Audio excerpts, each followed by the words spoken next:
Hi friends, welcome to PVK guidance. ఎలా ఉన్నారండి? ఎలా చదువుతున్నారు? మిత్రులారా, ఈరోజు వివిధ వార్తాపత్రికలలో, వివిధ ప్రముఖ దినపత్రికలలో ఈ డిఎస్సికి సంబంధించినటువంటి వార్తలు ఏమేమి ఉన్నాయనేటువంటిది మీకు అందించేటువంటి ప్రయత్నం చేస్తున్నాం. హాల్ టికెట్స్ చాలామంది డౌన్లోడ్ చేసుకున్నారండి. మీరు విజయవంతంగా మీ పరీక్షలు ముగించుకోవాలని ఆశిస్తూ ఉన్నాం. అలాగే అనేక మందికి అయితే మాత్రం ఈ హాల్ టికెట్స్ డౌన్లోడ్ చేసిన తర్వాత ఒకంత నిరాశను మిగిల్చింది. ఎందుకంటే ఈ హాల్ టికెట్స్‌లో అనేకమైనటువంటి గందరగోళాలు ఉన్నాయి. దానివల్ల తీవ్రమైనటువంటి ఒత్తిడికి అభ్యర్థులు గురవుతూ ఉన్నారు. ఓసీ రిజర్వేషన్‌లో అభ్యర్థులకి ఈడబ్ల్యూఎస్ అప్లై చేసినా కూడా ఓసీఏ చూపించడము.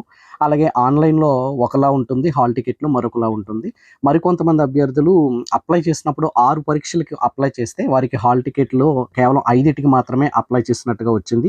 ఫీజు కట్టిన రసీదు ఉన్నప్పటికీ కూడా వారు 5 పేపర్‌లకి మాత్రమే అప్లై చేసినట్టుగా చూపిస్తూ ఉన్నారు. దీనివల్ల తీవ్రమైనటువంటి నిరాశలో ఉన్నారనమాట అండి. అలాగే కొంతమందికైతే ఆప్షన్స్ విషయంలో కూడా ఇబ్బంది పడ్డారు. కొంతమందికైతే ఎగ్జామినేషన్ సెంటర్స్ అండి. అంటే సుదూరమైనటువంటి ప్రాంతాల మధ్య పడటం. మార్నింగ్ ఒక చోట, ఆఫ్టర్‌నూన్ ఒక చోట ఇలాంటి పడేటటువంటి పరిస్థితుల్లో కూడా ఉన్నారు. చాలామంది అనమాట అండి. అంటే సుమారుగా ఒక 75 వరకు కూడా సక్సెస్‌ఫుల్‌గా హాల్ టికెట్లు డౌన్‌లోడ్ అయినప్పటికిని సుమారు ఒక 25-15% అని ఎస్టిమేట్ చేస్తూ ఉన్నారు.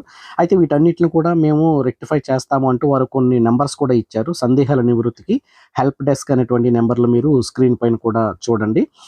కాబట్టి అంటే ఎక్కడైనా ప్రాసెస్ ఏది జరిగినా కూడా ఇలాంటివి జరుగుతూనే ఉంటాయండి. కానీ ఇక్కడ మీరు చేయాల్సిన పని ఏంటంటే కేవలం ఫోన్ నంబర్స్‌కి మాత్రమే ఫోన్ చేసి ఊరుకుంటే కనుక పని కాదు. మీరు ఖచ్చితంగా విజయవాడలో ఉన్నటువంటి విద్యాభవన్‌కి మీ వివరాలన్నీ పట్టుకెళ్ళి మీరు పర్సనల్‌గా కనుక కలిస్తే మీకు తక్షణమే దానికి ఏదో ఒక సొల్యూషన్ అంటూ దొరుకుతుంది. ఫోన్ చేద్దాము అంటే ఆ ఫోన్‌లు కొన్నిసార్లు రెస్పాండ్ కాకపోవచ్చు. మీ ప్రాబ్లమ్ ఏంటన్నది వారికి సరిగా అర్థం కాకపోవచ్చు. కాబట్టి ఈ నంబర్స్‌కి ఫోన్ చేసే కంటే కూడా మీరు డైరెక్ట్ విద్యాభవన్‌ని టచ్ చేయండి. అలాగే నిన్నటి రోజున కూడా మరి విజయవాడ విద్యాభవన్ దగ్గర ధర్నా చేశారు. పాక్షికంగా విజయవంతమైంది అంటూ చెప్తూ ఉన్నారు. ఇందులో ప్రధానంగా వయో పరిమితిని 40 ఏళ్లకు పెంచాలని అడిగారు. కానీ మరి ఈ డీవైఎఫ్ఐ గాని, ఎస్ఎఫ్ఐ ఇలా చాలా సంస్థలు దీంట్లో పాటుపడ్డ ఎమ్మెల్యేలు, ఎమ్మెల్సీలు చాలామంది కలిసారు. రాజకీయ నాయకులు కూడా వినతులు అందించినా గానీ ఈ విషయంలో మరి ప్రభుత్వం అయితే 44 ఏళ్లకు మాత్రమే ఇది పరిమితం చేసింది. అలాగే 2023, 25 మధ్యలో బీఈడీ, డీఎల్ఎడ్ పూర్తి చేసుకున్నటువంటి వారికి కూడా ఇందులో అవకాశం లేదు. ఎందుకంటే వారు టెట్ క్వాలిఫై కాలేదు కాబట్టి. మరో టెట్ నిర్వహించాలని అడిగినా కూడా ప్రభుత్వం ఆ దిశలో కూడా నిర్ణయం అయితే తీసుకోలేదండి. ఇవన్నీ ఒక ఎత్తైతే వన్ డిస్ట్రిక్ట్ వన్ పేపర్ అడిగారు. కానీ మరి దాని వలన అంటే నార్మలైజేషన్ చేస్తామంటున్నారు. సుప్రీంకోర్టులో అయితే మాత్రం మొన్న నీట్ పీజీ ఎగ్జామ్స్‌లో ఇది ఇబ్బంది ఎదురైంది కాబట్టి మరి ఇది ఏమైనా కోర్టు కేసులకు దారితీస్తుందా? లేకపోతే ఇదేమైనా ఇబ్బందికరమైనటువంటి వాతావరణం అన్నట్టు విద్యాశాఖ మాత్రమే తెలుసుకోవాలి. ఇక్కడ పోస్టుల వారీగా మీరు దరఖాస్తులు చూసినట్లయితే ఎక్కువగా ఇక్కడ అందినటువంటి దరఖాస్తులు స్కూల్ అసిస్టెంట్‌లకి అందాయని చెప్తున్నారు.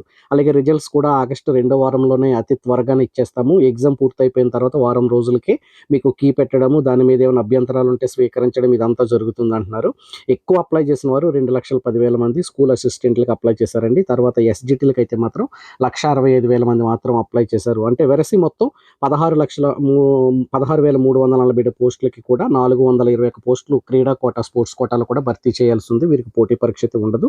వారు సాధించిన పథకాలే ప్రామాణికంగా తీసుకుంటారు. అలాగే వాట్సాప్‌లో కూడా మీ హాల్ టికెట్ డౌన్‌లోడ్ చేసుకోవచ్చు. స్క్రీన్‌పై కనిపిస్తున్న 9552300009 దీన్ని మీరు నంబర్ సేవ్ చేసుకొని దానికి హాయ్ అని పెడితే కనుక వారు ఒక మెసేజ్ మీకు పంపిస్తారు. అందులో సర్వీసులు అంటే ఏ సేవలు మీకు కావాలనేది ఎన్నుకోవాలి. అక్కడ విద్యా సేవలు అని టిక్ పెట్టి అక్కడ మీరు 2025 డిఎస్సి హాల్ టికెట్ అని కొడితే కనుక మీ మొబైల్ నెంబర్‌కి అంటే మీ వాట్సాప్ నంబర్‌కు ఆ హాల్ టికెట్ డౌన్‌లోడ్ అయ్యి వస్తుంది. చాలా బావుంటుంది. ఆ రకంగా కూడా మీరు దాన్ని ప్రింట్ తీసుకోవచ్చు. ఈ అభ్యర్థులందరికీ కూడా విద్యాశాఖ మంత్రి నారా లోకేష్ గారు శుభాకాంక్షలు తెలియజేస్తూ ఉన్నారు. శుభాకాంక్షలు తెలియజేయడం వరకు బాగానే ఉందండి. అయితే ఎటువంటి అవాంతరాలు, ఎలాంటి ఇబ్బందులు కూడా మరి ఇందులో రాకుండా కూడా ఖచ్చితంగా జరగాలి. సక్సెస్‌ఫుల్‌గా ఈ ఎగ్జామ్ పూర్తయిపోయినట్లయితే రాబోయేటటువంటి రోజుల్లో అంటే 2027లో గాని, 2029లో గాని మరో డిఎస్సిని ఎక్స్‌పెక్ట్ చేయొచ్చు ఎలక్షన్‌కి ముందు. కాబట్టి దానికి సిద్ధంగా అభ్యర్థులు అంటే ఇప్పుడు టెట్ అర్హత లేనటువంటి వారు, ఇటీవల కాలంలో డైట్, బీఎడ్ పూర్తి చేసినటువంటి వారు కూడా దానికి సన్నద్ధమయ్యేటటువంటి పరిస్థితి ఉంటుంది. కాబట్టి ఇంకా వాయిదాలు కోరుకునే కంటే పరీక్ష జరిగిపోతేనే మంచిదన్నట్టుగానే అభ్యర్థులు కూడా సిద్ధమైపోయారండి. అంటే మొన్నటిదాకా కూడా ఏమైనా లేట్ అవుతుందేమో, లేతే డేట్ పెంచుతారేమో అని అనుకున్నారు కానీ ఇప్పుడైతే పెంచే పరిస్థితిలో ఎట్టి పరిస్థితిలో కూడా లేదు. కాబట్టి మీరైతే మాత్రం మీ ప్రిపరేషన్‌లో ఖచ్చితంగా ముందుకే వెళ్ళండి. కాన్సెప్ట్స్ ప్రతిరోజు ఒక పేపర్ చేయండి ఫ్రెండ్స్. ఫ్రెండ్స్.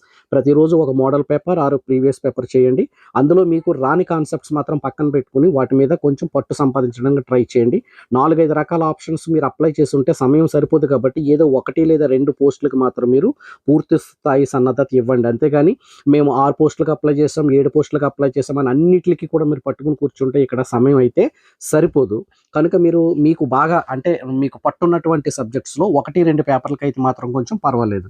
అలాగే పీవీకే గైడెన్స్ అనేటువంటి ఈ ఛానల్‌ని మీరు ఫస్ట్ టైమ్ చూస్తే సబ్స్క్రైబ్ చేయండి, షేర్ చేయండి, లైక్ చేయండి. నేను ప్రతిరోజు బిట్స్ కొన్ని నేను important bits most important bits నేను మీకు అప్లోడ్ చేస్తూ ఉంటాను.